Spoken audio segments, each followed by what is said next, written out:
All right, welcome back to the Jay Walker Podcast. I got a special guest joining me today. Former Lieutenant Governor of Wisconsin and current gubernatorial, I hope I pronounced that word right, gubernatorial candidate for Wisconsin, Democratic frontrunner, my man Mandela Barnes. How you doing, Mandela? Hey, doing real good. Really appreciate you taking the time. Glad to have a chance to talk about this. Talk about Sure, it with you. man. Sure, thank you. So my question is, why would you decide to run for governor in today's time? All these crazy politics, all these crazy people. Why today's time? Honestly, that's the reason to get involved. Sure. As things get more difficult, more challenging, more uncertain, it's a lot of folks with a lot of power, and they are lining up to make life even more difficult for people.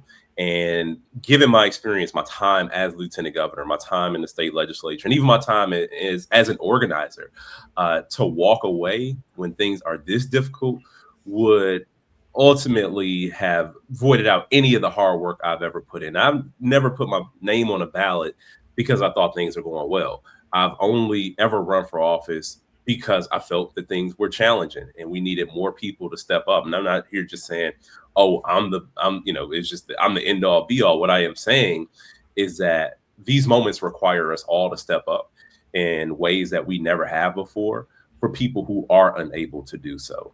And given the opportunity ahead of us to ultimately change Wisconsin for the better, to be an example of what this country could be, it's not a moment that I could just let fly by because there are too many people who are late on the rent, too many people who are making difficult decisions whether to heat their homes or pay for childcare, whatever the case may be. Things are real tough, and we need leaders who are committed and dedicated to fixing these problems to make life better for people. I mean, it's that simple. And I know that I'm not in this by myself. Come with, all my supporters, all my volunteers, the people who've been dedicated to making things, to improving quality of life. And that's why I got in this race. Wow. You are the first black lieutenant governor of Wisconsin. For sure. First black, was the youngest in the entire country at that point. Yes. And I find myself in a lot of classrooms and I talk to students, and whenever that point comes up, it's like that's not me trying to brag or ask for accolades for those for those achievements. What they are is, I hope, sort of motivation for people who never saw themselves reflected in politics, who never saw people who looked like them or shared their experience in positions of leadership or involved in government, in hopes that they can be more in tune with what's going on. And I always tell people, look, if you got problems, you got challenges, you think things are going wrong, I encourage you to get more involved for the same exact reasons that I'm involved right now in this race. And I want them to know that it is possible, because my story isn't much different from the people who I spend so much time with in these classrooms, that I have the immense opportunity to be able to speak with and to engage. I want them to be reminded that their story is just like mine, and there's nothing in the way from them being able to assume a mantle of leadership one day themselves. Wow. One thing I really respect about you, Mandela, is you've been a massive champion for voting rights. Now that the maps in Wisconsin are finally drawn fairly, that shifts. As governor, what are the actual levers you can pull to ensure every single person in Milwaukee and beyond has seamless access to the ballot box, especially when the national landscape is so crazy? Yeah, going to continue to focus on voting rights and ensuring that people have fair, equitable access to the ballot. And Wisconsin's maps are much better than they were before. We still have some ironing out to do, but this gives us a real opportunity to actually bring voice to the people. And fair maps falls into the voting rights conversation because people aren't seeing, as a whole, this state is not seeing our values truly reflected. Our congressional delegation is 6-2, and Wisconsin is a 50-50 state.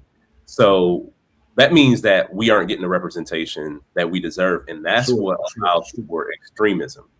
And when people have to be subjugated to these maps that don't truly reflect the values and the politics of a state, it is essentially as if their voting power has been diminished because of it. So focus on this as an issue, as a legislator, as governor, we are going to implement a system that promotes fairness, that promotes more reflective government, that reflects more reflective representation in our congressional delegation as well as our state legislative makeup. So we'll push for more fair maps all across the board because we're still not there yet. Wow. And speaking of maps, you're promising to freeze utility rates to protect everyday people. At the same time, we need utility companies to invest in modernizing the grid and building out green energy.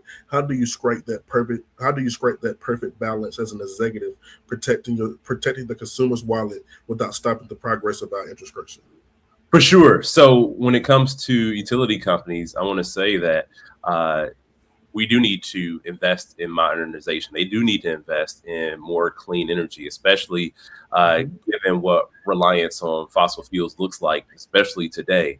Uh, with that being said, there are a lot of opportunities in Wisconsin to be able to do that. I hope that we can take advantage of all of those opportunities.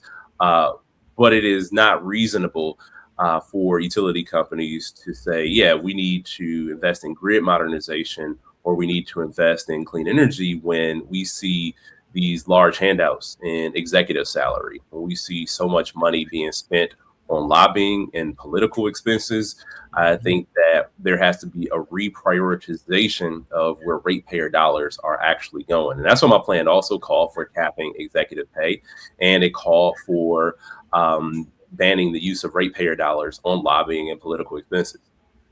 Wow, you've drawn a powerful line in the sand. You will not sign a state budget that doesn't expand badger care. Now, we know that in Wisconsin, a veto doesn't shut the government down, it just reverts to the old budget, but it stalls progress. That's a heavy necessary flex for healthcare. How do you plan to bring a historically stubborn legislator to the table so that working families don't end up caught in the crossfire?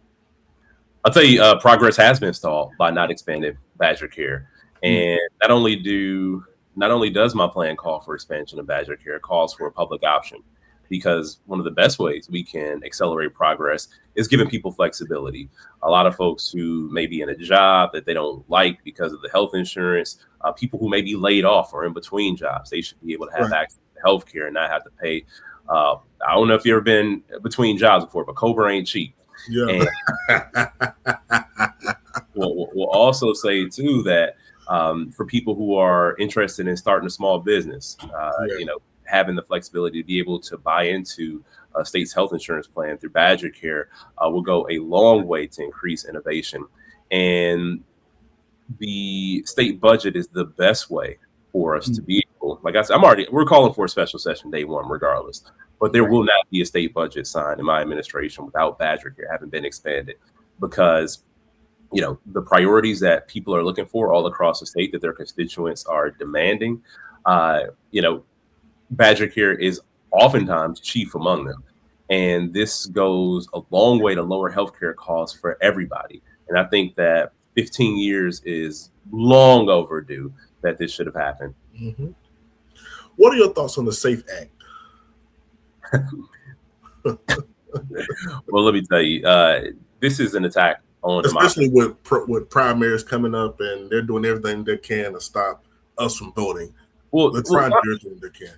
yeah, Donald Trump has been very clear in saying that getting the SAVE Act passed is a priority just so they can maintain control of Congress. And instead of just responding to the needs of people, which would, which would give them a little bit of credibility, they want to change the rules. And that's how it always is. Instead of responding to the overwhelming needs that people have in this country, they instead want to just make it harder to vote instead of moving this country forward, instead of implementing a bit of progress in this country. So the SAVE Act, again, will go a long way specifically to make it harder for women to vote. Will make it harder for young people to be able to vote. And it's a shame that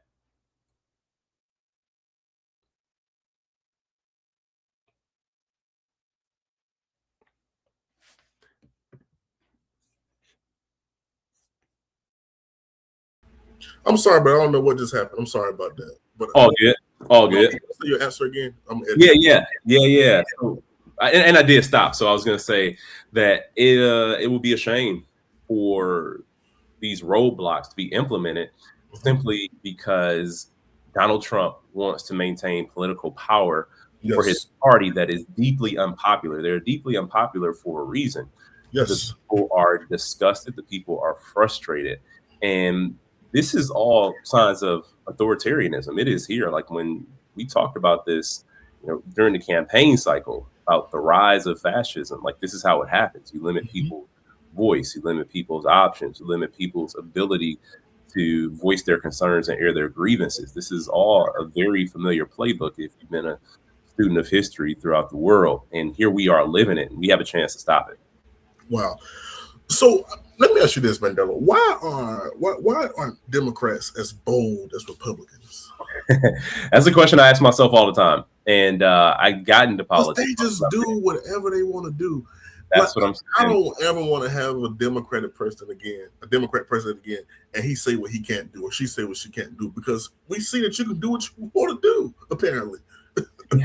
At least attempt to do the right thing. Yes. A lot of times it feels like we get held back from uh, what could or couldn't happen negatively. That's why I've been so bold about these issues, like holding utility companies accountable, expanding badger care, actually meeting the needs of the people. The list goes on, and I got involved because, like I said, I've never put my name on the ballot because I thought things were going well. I thought that things were going bad enough where we need as many hands on deck as possible. My very first race was against a Democratic incumbent for the state legislature. Mm. And I have never been afraid to take on my own party when it comes to doing the right thing for people, and have never let Republicans get in the way or say no to something that needs to happen to move the state or a community forward. To that point, there are some Democrats who truly want to be bold. I just think we don't have enough, and that's exactly what this race is about: delivering results on day one as soon as possible, not Yes. taking a no for answer, not waiting Yes. for Republicans to tell us yes, but actually implementing the will of the people uh, in the immediate sense. I'm so thankful for Dems like you and Jasmine Crockett and Gavin Newsom, man. So like I said, and those are the big names, and those are big. You're a big name as well, man. And Don't that's not that's not even what's about. Like it's those are, like I said, those are two bigger names that you mentioned. There are folks, I will say, it's not the entire party. There are a lot of people, Yes. a lot of change makers, a lot of folks who are ready to push the envelope, who have been hungry for change for so long. People who've been personally adversely impacted by either the shortcomings of our party or the aggression of Republicans, and they are stepping up, Yeah. making their voice heard in their communities, whether it's on school boards, city council, county boards, you name it. And I can't wait till the day comes when we have just a critical mass of people who are going to step up and deliver the real results that we not just should come to expect from Democrats, but what we deserve from our party. This is about strengthening the party. This is about ensuring a sense of relevance in a party where people, the everyday person doesn't necessarily see it. And we have to be able to demonstrate. And Wisconsin has been a state that's demonstrated that ability before. I do believe we can be that again. Wow. AI and tech data centers are the new gold rush. They bring massive money, serious infrastructure, and million jobs, but they take a heavy toll on water and power grids. You've always been a fierce protector of local communities and the environment. As governor, how do you secure that massive tech investment for Wisconsin without letting corporate giants run right over the neighborhoods? Well, I'll tell you, the big challenge right now, not even the big challenge, the thing that's very apparent is that, tech companies have essentially gotten over on communities all across the country for Yes. so long. And this is evident in social media companies. It's evident in so many other entities when it comes to big tech, and these data centers feel like a physical manifestation of it all. Mhm. To that point, what we need is a real set of standards across the entire country. Sure. Excuse me, across the state. Well, really across the country, but the state for sure. Mhm. So there has to be a study of what the impacts of data centers would be, and in addition to that, with the comprehensive planning, what we need to do is have a prohibition on these non-disclosure agreements. There has to be Yes. public buy-in, there has to be public input, public consideration, and also public reporting that's ongoing, so people can know exactly what is happening in their backyard, how it is happening, what that impact has been. We have to have a plan for these high use customers, which are the data centers, to pay Hmm. the full price and not put that burden on everyday ratepayers. And then they have to pay for the water services, and not only pay for the water services, ensure that water quality is Yes. not negatively impacted. And then we need to assign a set of renewable energy standards as well, so that they aren't just even if they're paying for the energy usage, that they aren't putting so much stress on the grid that we deal with rolling blackouts. And I mean, these are very simple asks that communities have had, but these asks seem to have been ignored. And if you're going to ignore the needs of the community, if you're going to ignore what people have been asking for, that makes you a bad neighbor. And all we're asking Yes. for is these data centers and the companies that own them is to be good neighbors. That's the least you can do. Yes. So speaking of local community, you have a deep commitment to fully funding and fixing traditional public schools, and you want voucher schools held to the and you want voucher schools held to the same strict standards. But the reality on the ground is that a lot of working class minority families use those vouchers as a lifeline to get their kids into better situations right now. How do we elevate the standards across the board without pulling the rug out from under the families who are just trying to survive the current system? I'll tell you, the biggest lifeline, not just families but entire communities, often is public schools, and it feels as if the rug has been snatched from underneath so many students who are in public schools, who see Yeah. their buildings or their districts chronically underfunded, and money is in turn going to some very unaccountable or some programs that lack significant accountability. If you receive a dime of public money, now it is my belief that public dollars do belong in public schools, but Yes. if you are receiving a dime of public money, you should have to operate by the same exact sets of standards as a Yep. general public school system, because you are then a public school that offers private education. And with that being said, our students deserve high quality schools and education. If a high quality school can exist in one part of the state, they should be able to exist in every single part of the state, every district, every community. That is my belief. That's my responsibility to ensure that that is the reality in Wisconsin. But it all comes back again to that accountability piece. And if those schools are not, whether it's public or private schools, are not meeting the standards, those schools need to be re-examined and held to account by being put out of the system and no longer receiving public dollars. Wow.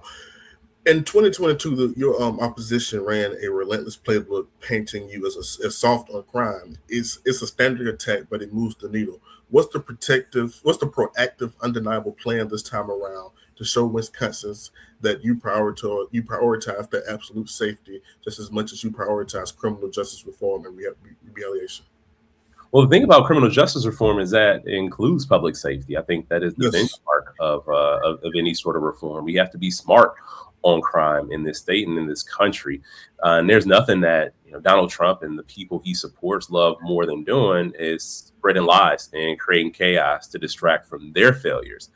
Their failures have hurt us all, and public safety is not an issue where I'm gonna let any of these Republicans, be it Tom Tiffany or Donald Trump, lecture me on, because Huh. these folks who've done not a single thing to make our state more safe. Yes.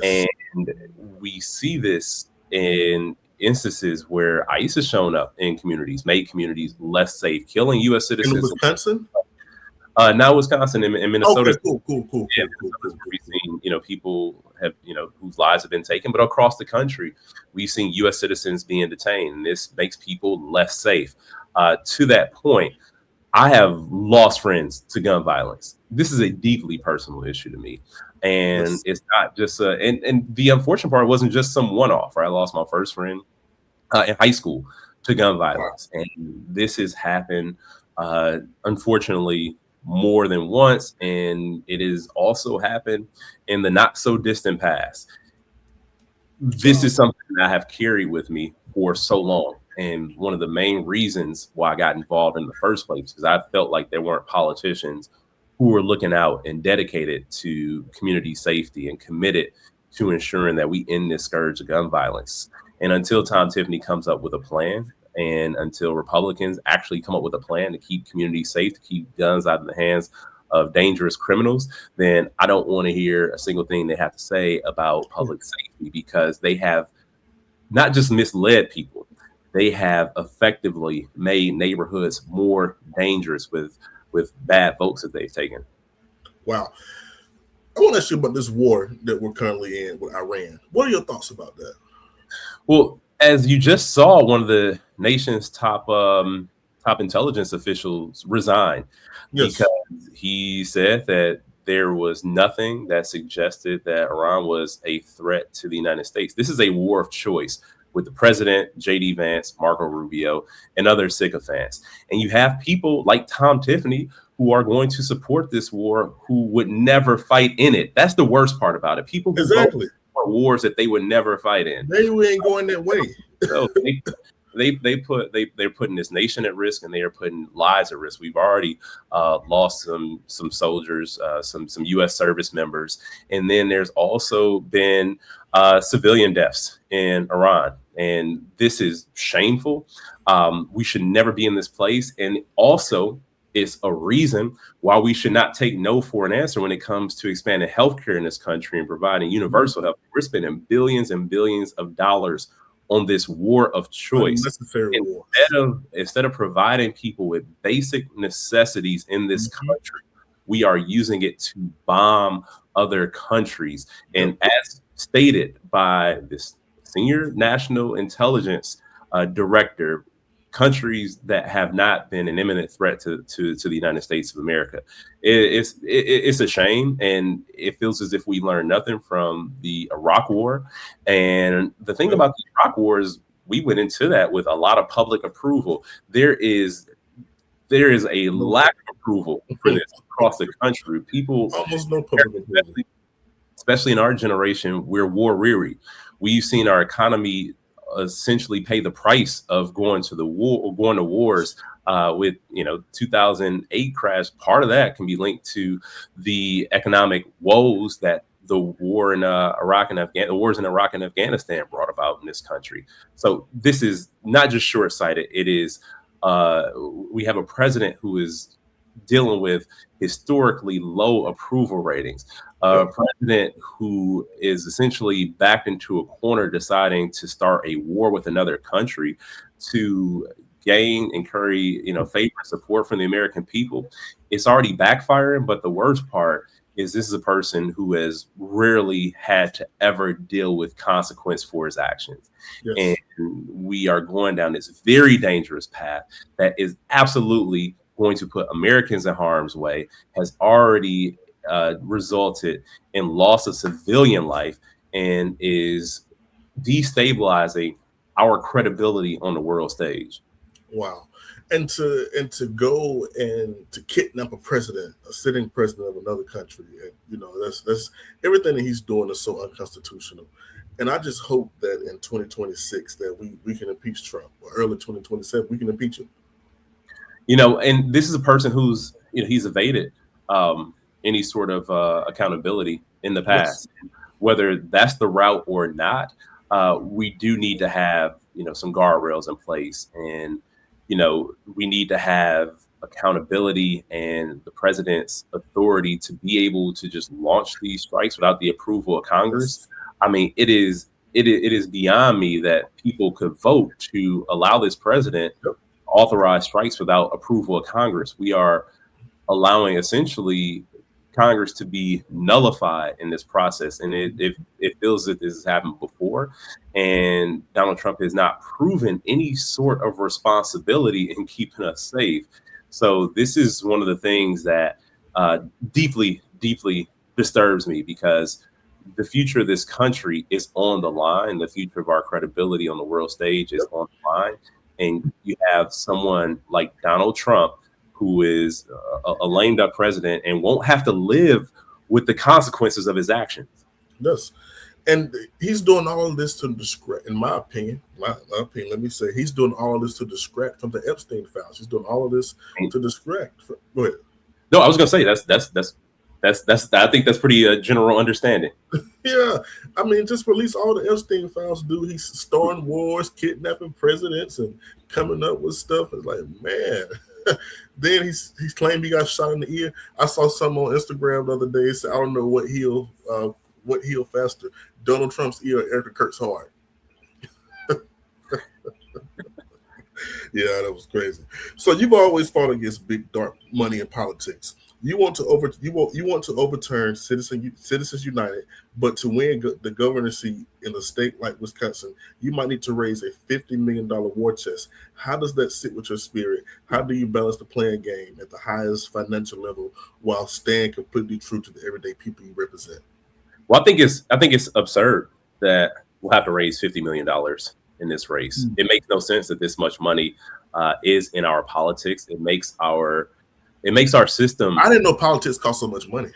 Depends on the race, and this is not even the most expensive race. I mean, North Carolina is essentially looking at $1 billion U.S. Senate race. You said $1 billion? I said $1 billion, and so here in Wisconsin, even with the 50 million, like it's absurd that it will cost this much. And it's because the wealthy, the elites, have their eyes set on states like Wisconsin because, you know, in the not so distant past, they have had a governor who was willing to do their bidding, and they want that back. They want that opportunity back to be able to essentially do whatever they want to do. And on the other hand, my campaigns have always been grassroots supported, have never taken a dime of corporate PAC money. And also, the community support that we have built up is what got me to the office of lieutenant governor. It's what got me as close in my U.S. Senate race as we got. And that's the kind of campaign we're going to run this time as well. This is in complete objection and rejection to big money. And it is still my goal to get money out of politics at this level, because we need more people with real world experience who are able to step up to run for office, not just the most connected individuals. And I've spent so much time, building that grassroots support, also building the support amongst as many organizations with the same understanding, our labor unions, people who want to have a voice but feel as if they are voiceless. And it all comes down to organizing. That's how we're going to beat big money. Wow. The Democratic primary field is loaded with talent. Everyone agrees on the big issues: protecting reproductive rights, funding schools, and pushing against the Trump administration. So let me just ask you something real. What is the one specific untouchable trait that makes Mandela Barnes the definite executive for this exact moment in Wisconsin's history? Oh, experience. It's easy answer. No one has the experience statewide as I have, governing with some of the biggest challenges coming at us. Also having been a part of 2 executive budgets that prioritize the needs of Wisconsinites versus what had been the case in the 8 years before we took office. Nobody has the relationships that I have around Wisconsin. There's never been a lieutenant governor in Wisconsin that's been more active than I have in my lifetime.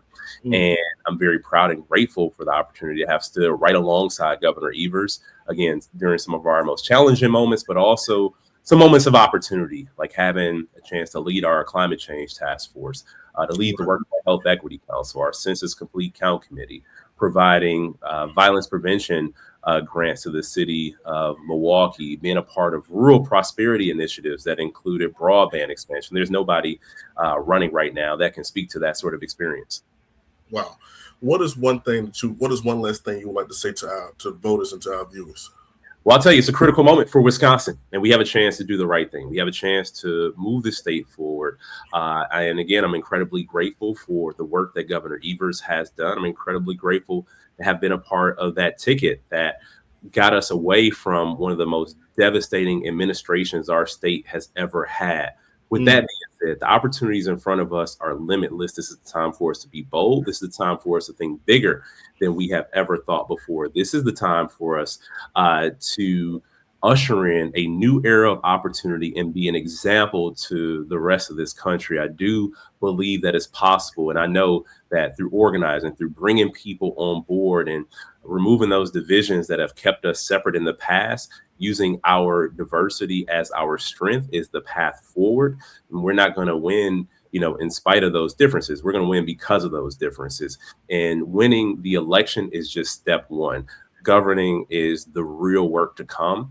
And we are going to implement a government that is reflective, respective, and also, inclusive of people, everyone who calls Wisconsin home. Wow. What is the primary? Primary is August 11th. August 11th. So everybody that's listening, August 11th, let's get out and vote. Mandela Barnes as the Democratic nominee for the Wisconsin governor. I can't wait. I'm so proud of you and everything that you're doing. It was such an honor to have you on the show today, man. Hey, for sure. Thank you so much. Thanks, bro. Yeah, take care. Take care.